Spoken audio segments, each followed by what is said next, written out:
Students, welcome back to PSC4 CBSE students. आज हम पढ़ेंगे मस्कुलर टिश्यू के बारे में, जिसको हम कहते हैं हिंदी में पेशीय ऊतक। तो आज की इस वीडियो में हम इसके बारे में पढ़ेंगे, ठीक है। मस्कुलर टिश्यू, तो अब मस्कुलर टिश्यू देखो, मस्कुलर टिश्यू क्या होता है, जिसको हम हिंदी में पेशीय ऊतक कहते हैं। तो वो क्या होता है, ठीक है। तो muscular tissue consist of elongated cells and also called muscle fibres. जो मस्कुलर टिश्यू होती है वो किससे बनी हुई होती है, उनकी जो सेल्स होती है वो कैसी होती है, इलोंगेटेड होती है, यानी कि उनकी सेल्स कैसी काफ़ी लॉन्ग होती हैं, लंबी होती हैं, ठीक है। तो मस्कुलर टिश्यू की सेल्स लॉन्ग होती हैं और उनको हम क्या कहते हैं, उनको हम मसल फाइबर भी कहते हैं, ठीक है। क्या कहते हैं उनको, मसल फाइबर भी कहते हैं, ठीक है।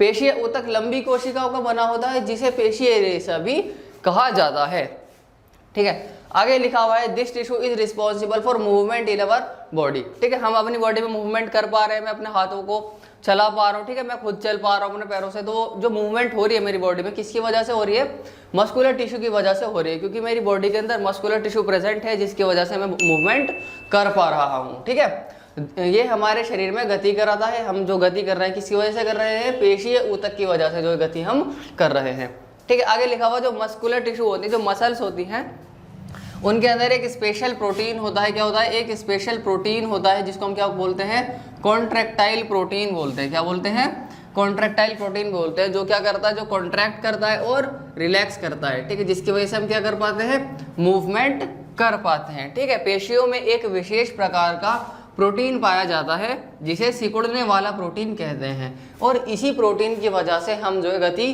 कर पाते हैं, ठीक है।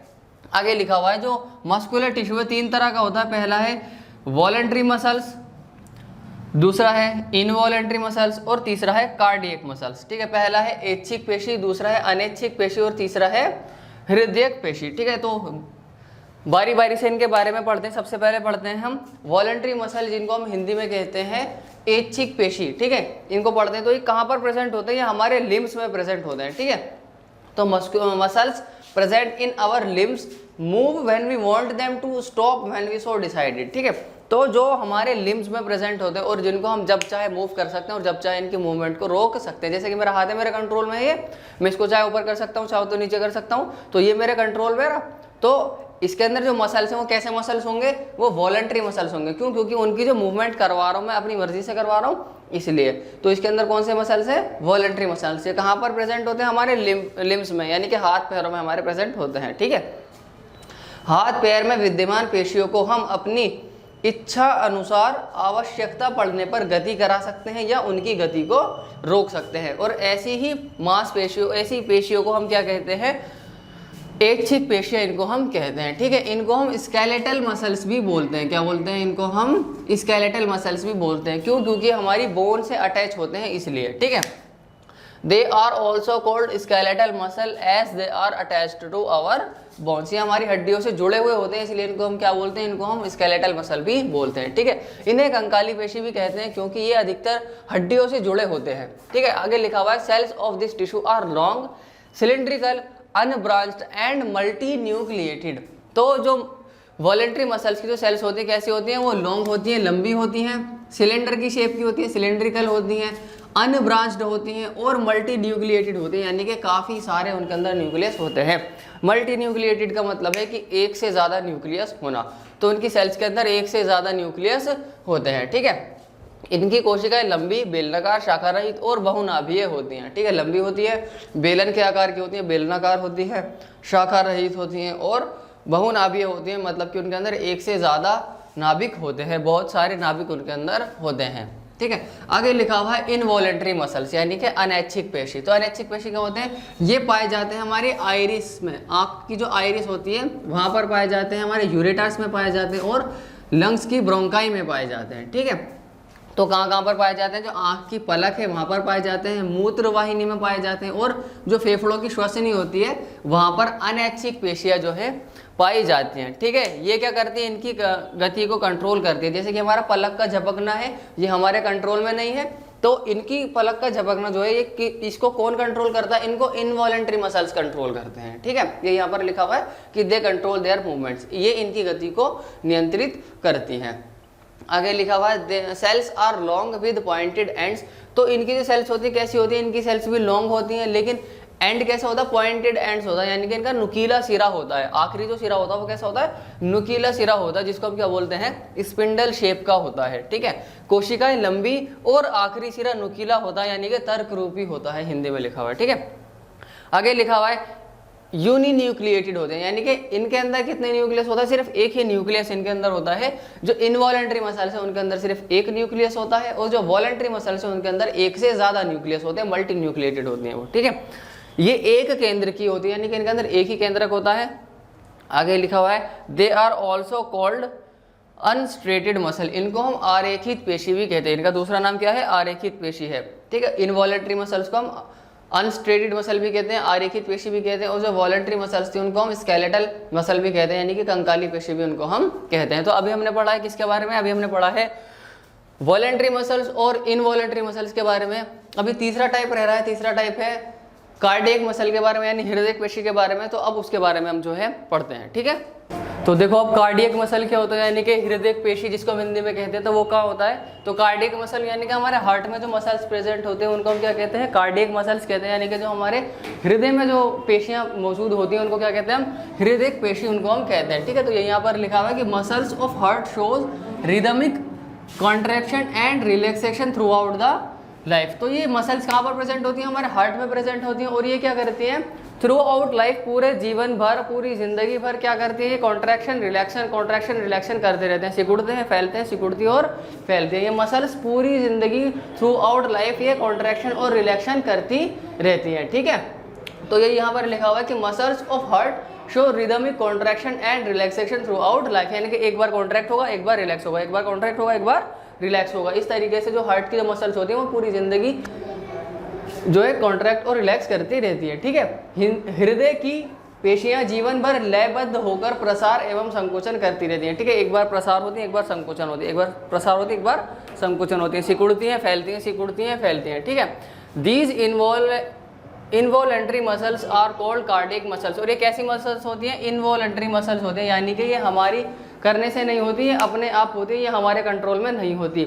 हार्ट की जो मसल्स होती हैं उनका कंट्रोल हमारे कंट्रोल में नहीं होता। ठीक है, तो इनको कौन कंट्रोल करता है, इन मसल्स को हमारा ब्रेन कंट्रोल करता है। ठीक है, तो these involuntary muscles are called cardiac muscles. तो इन मसल्स को हम क्या बोलते हैं, कार्डियक मसल्स हम उनको कहते हैं। ठीक है, जैसे कि आपका टॉपिक का नाम ही कार्डियक मसल है। ठीक है, इनको कार्डियक या फिर हृदयक पेशी भी कहा जाता है। ठीक है, हार्ट मसल्स आर सिलेंड्रिकल, कैसी होती है, ये सिलेंड्रिकल होती हैं, ब्रांच्ड होती हैं और यूनि न्यूक्लिएटेड होती हैं। ठीक है, कैसी होती है, यूनि न्यूक्लिएटेड, यानी कि इनके अंदर कितने न्यूक्लियस होते हैं, सिर्फ और सिर्फ एक ही इनके अंदर जो है न्यूक्लियस होता है। सिलेंडर की शेप की होती हैं, कई सारी ब्रांच होती हैं और न्यूक्लिएटेड होती हैं, यानी कि इनके अंदर एक से ज़्यादा न्यूक्लियस मतलब एक ही इनके अंदर जो न्यूक्लियस होता है। ठीक है, एक से ज़्यादा नहीं होते, सिर्फ एक ही इनके अंदर न्यूक्लियस होता है, यानी कि यूनि न्यूक्लिएटेड ये होती हैं। ठीक है, हृदय की पेशी कोशिकाएं बेलनाकार होती हैं, शाखाओं वाली और एक केंद्र की होती है। कैसी होती है, बेलन के आकार की होती हैं, उनकी शाखाएं होती हैं और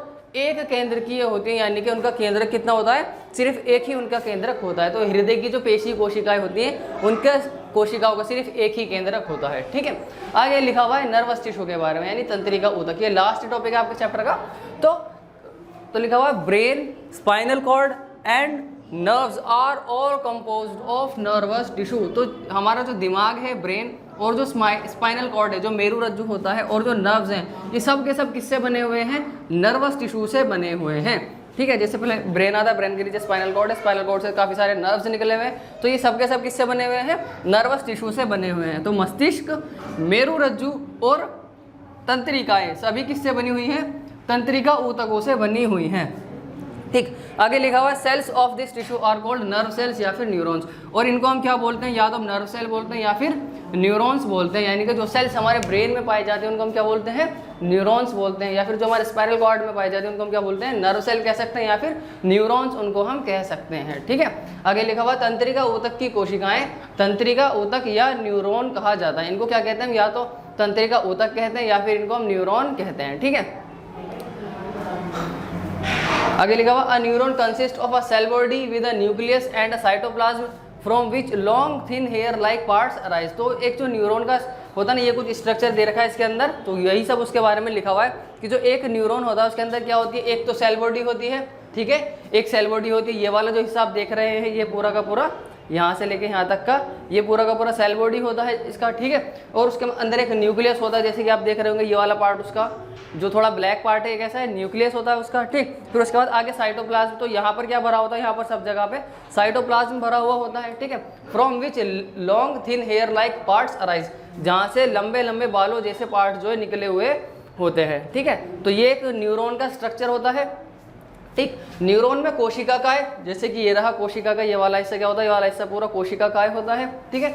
और कोशिका द्रव्य होता है, तो यहाँ पर जो भरा होता है कोशिका द्रव्य होता है, ये केंद्रक होता है उसका, ठीक है। और इसी कोशिका द्रव्य से क्या होते हैं, लंबे पतले बालों जैसी शाखाएं निकली होती है, जैसे कि ये निकली हुई हैं, तो ये लंबे पतले बालों जैसी शाखाएं निकली हुई होती हैं, ठीक है। तो ये एक स्ट्रक्चर होता है न्यूरॉन का, आपको बनाना आना चाहिए, काफ़ी आसान है, बना भी लेंगे आप आसानी से, ठीक है। आगे लिखा हुआ है कि जो सेल्स होती हैं न्यूरॉन्स की काफ़ी ज़्यादा स्टिम्युलेटेड होती हैं, कैसी होती हैं, are highly specialised for being stimulated and then transmitting the stimulus very rapidly from one place to the another within the body. अब ये स्टिमुलस क्या होता है, ये स्टिमुलस आप पढ़ेंगे 10th क्लास के अंदर, ठीक है। अभी सिर्फ आप इतना ध्यान रखिए कि जो सेल्स होती है नर्वस टिश्यू की काफ़ी ज़्यादा स्टिम्युलेटेड होती हैं, और जो भी स्टिमुलस होता है उसको बॉडी के एक पार्ट से दूसरी पार्ट पर एक पार्ट से दूसरे पार्ट में काफ़ी ही ज़्यादा तेज़ी के साथ जो है ट्रांसफ़र कर देते हैं, ठीक है। यहाँ पर लिखा हुआ है कि जो cells of nervous tissue are highly specialised for being stimulated and then transmitting the stimulus very rapidly from one place to another within the body, ठीक है। तो जो तंत्रिका ऊतक की जो कोशिकाएं होती हैं बहुत ही ज़्यादा उत्तेजित होती हैं, और इस उत्तेजना को बहुत ही शीघ्र पूरे शरीर में एक स्थान से दूसरे स्थान तक पहुंचाती हैं, ठीक है। आगे लिखा हुआ एक्सोन क्या होता है, तो जो ये लंबा वाला पार्ट देख रहे हैं आप, ये पूरा का पूरा पार्ट क्या होता है, एक्सोन कहलाता है। क्या कहलाता है, एक्सोन कहलाता है। इसको हिंदी में भी एक्सोन कहते हैं, या फिर इसको तंत्रिकाक्ष कहते हैं। क्या कहते हैं, इसको तंत्रिकाक्ष कहते हैं।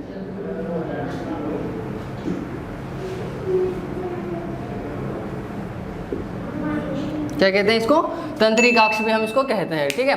तो each neuron has a single long part, तो ये जो पूरे न्यूरॉन का स्ट्रक्चर है उसके अंदर एक लंबा पार्ट होता है जिसको हम क्या कहते हैं, एक्सोन कहते हैं, यानी कि तंत्रिकाक्ष कहते हैं, ठीक है। हर न्यूरॉन में एक लंबा प्रवर्ध होता है जिसको क्या कहते हैं हम, तंत्रिकाक्ष कहते हैं। आगे लिखा हुआ dendrite, each neuron has many short branch parts, तो एक न्यूरॉन के अंदर काफ़ी सारे ब्रांच पार्ट्स होते हैं जैसे कि निकले हुए, तो ये सब क्या होते हैं, ये सब इसके डेंड्राइट्स होते हैं, ठीक है।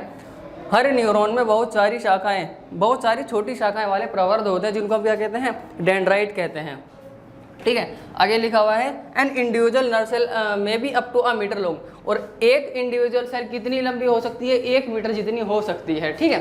एक तंत्रिका कोशिका 1 मीटर तक लंबी हो सकती है, तो एक नर्व सेल की जो लेंथ होती है वो कितनी होती है, 1 मीटर तक उसकी लेंथ जो है हो सकती है। तो ये था आपके चैप्टर का लास्ट वीडियो, ये मतलब ये आप इसके साथ आपका चैप्टर खत्म हो जाता है। मिलेंगे आपसे नए वीडियो में नए चैप्टर के साथ, तब तक के लिए पढ़ते रहिए। और अगर आप चैनल पर नए हैं तो चैनल को सब्सक्राइब कीजिए, वीडियो को लाइक कीजिए, कमेंट करके बताइए आपको वीडियो कैसा लगा, और साथ ही साथ में वीडियो को अपने दोस्तों के साथ ज़रूर शेयर कीजिए।